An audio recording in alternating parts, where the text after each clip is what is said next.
সংগ্রামী সভাপতি ডিএমখালী ইউনিয়ন বিএনপির সাবেক আহ্বায়ক, ডিএমখালী ইউনিয়নের বারবার নির্বাচিত চেয়ারম্যান মরহুম দেলোয়ার হোসেন মাঝির সুযোগ্য সন্তান জনাব পলাশ মাঝি।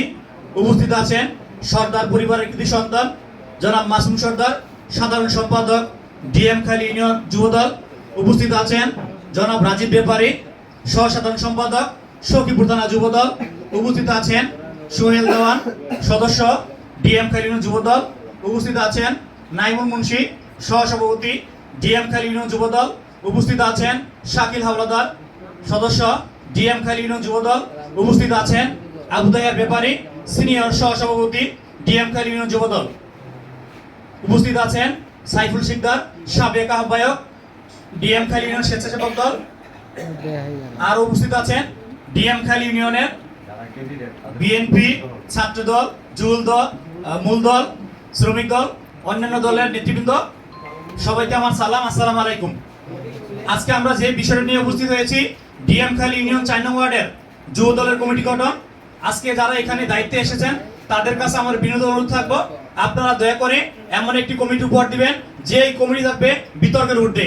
আপনারা জানেন বর্তমান মিডিয়ার যুগ, ফেসবুকের যুগ। আপনি এতে সেটি করলে 5 মিনিট পরে সেটা ফেসবুকে বেশি উঠবে। আমরা চাই না এমন একটা বিতর্কিত কমিটি হোক যে কমিটির মাধ্যমে বিএনপির বদনাম হয়, যুব দলের বদনাম হয়, শফিকুর রহমান কিরণ সাহেবের বদনাম হয়। আমি বিশ্বাস করি আজকে যারা এখানে আছেন তারা অত্যন্ত বিচক্ষণ, অত্যন্ত দায়িত্বশীল। আমরা দেখেছি বিগত সংগ্রাম আন্দোলনে পলাশ মাঝির নেতৃত্বে যখন আওয়ামী লীগের দুঃশাসনে মানুষ পালিয়ে বেড়াতো, সেই সময়েও আমরা দেখেছি তিনি বিভিন্ন প্রোগ্রাম অত্যন্ত দুঃখতার সহিত পালন করেছেন।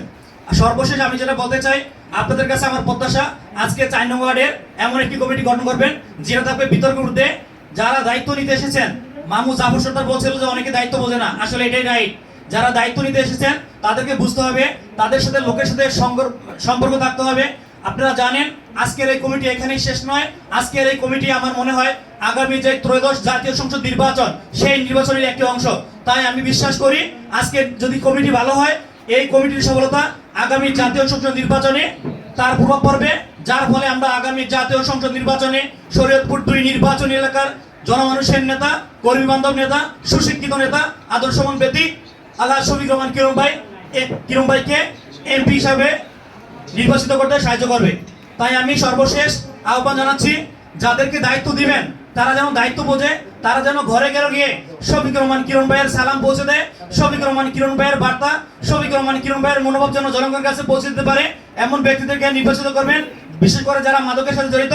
আমি গতকাল থানায় গিয়ে দেখলাম চরকুমারী ইউনিয়নের এক ছেলে, আমি তার নাম বললাম না, সে মাদকের সাথে জড়িত, থানায় আটক। যারা মাদকের সাথে জড়িত, যারা চাঁদাবাজি, অন্যের জমি লুটপাট, দলের মধ্যে বিশৃঙ্খলা সৃষ্টি করে, দয়া করে তারা যেন দায়িত্ব না পায়, সেই প্রত্যাশা ব্যক্ত করে আমি আমার বক্তব্য শেষ করছি। আসসালামু আলাইকুম, সবাইকে ধন্যবাদ। আগামী নির্বাচনে শফিকুর রহমান কিরণ ভাইকে শরীয়তপুর 2 নির্বাচনী এলাকা থেকে এমপি নির্বাচিত করে সেই মহান সংসদে পাঠাবো, এই আশা ব্যক্ত করে আমি আমার বক্তব্য শেষ করছি। আসসালামু আলাইকুম।